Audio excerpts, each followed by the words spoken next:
Water damage. It's the one thing that no homeowner ever wants to deal with, right? A burst pipe, a leaky roof. And just like that, you've got a huge mess on your hands. But what really happens next? And what's the right way to handle it? Well, in this explainer, we're going to break it all down. Okay, so let's just picture this for a second. A pipe lets go and water is spreading across the floor. Your first thought, naturally, is all about that puddle you can see. But is that really the biggest problem you're facing? Not by a long shot. And this is the absolute key to understand in water damage. The real enemy, the one that causes all the long-term problems, is the water you can't see. It's the moisture that's quietly seeping under your floors, wicking up the inside of your walls, and soaking into the very bones of your house. That's where the real trouble starts. So before we even get into how to fix it, we have to understand the true scope of the problem. What is all this hidden water actually doing to your home? You see, water is sneaky. It attacks your house from the inside out.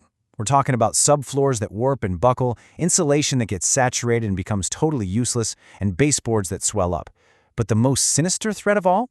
That's the hidden mold, which can start growing inside your walls in a shockingly short amount of time. 48 hours. Remember that number. In the right conditions, a little warmth, a little humidity, that is all it takes for mold to get a foothold. This isn't just some random number. It's a deadline. It's the reason why acting fast isn't just a good idea, it's absolutely essential to stop a bad situation from becoming a nightmare. Okay, so that brings us to that critical 2-day window. The moment you discover water, what should you actually do? Knowing the right moves to make, and maybe more importantly, what not to do, can make all the difference in the world. Let's break this down into some super clear do's and don'ts. First and foremost, do call for professional help immediately. Then, if you can do it safely, shut off the water. Now for the don'ts, never ever use a regular household vacuum. It's a serious electrical hazard. Don't turn on ceiling lights if the ceiling is wet. And probably the biggest mistake you can make is just waiting to see if it dries on its own. Every single hour you wait, the damage gets worse. So, you've made that all-important call. Now what? Well, this is where a team of certified professionals takes over. And their process isn't just guesswork. It's a precise, 3-phase strategy designed to stop the damage cold and kickstart the recovery. Everything starts with Phase 1, emergency mitigation. That means getting the bulk of the water out right now. Then comes the really scientific part, structural drying.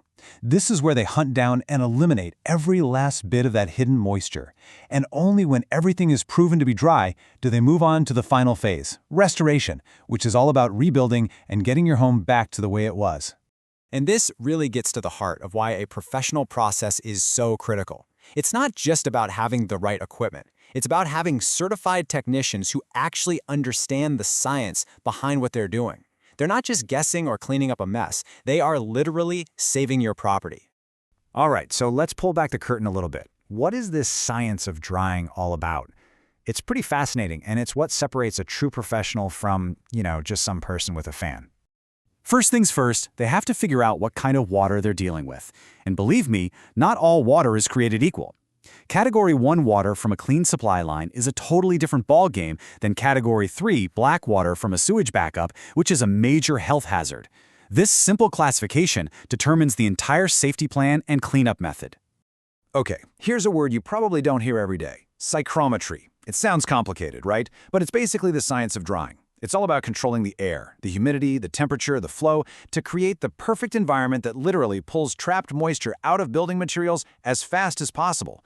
It's a precise science, not just pointing a fan at a wet wall. This whole scientific approach is also why you just can't rush things. Take a look at this chart. Different materials let go of water at totally different speeds.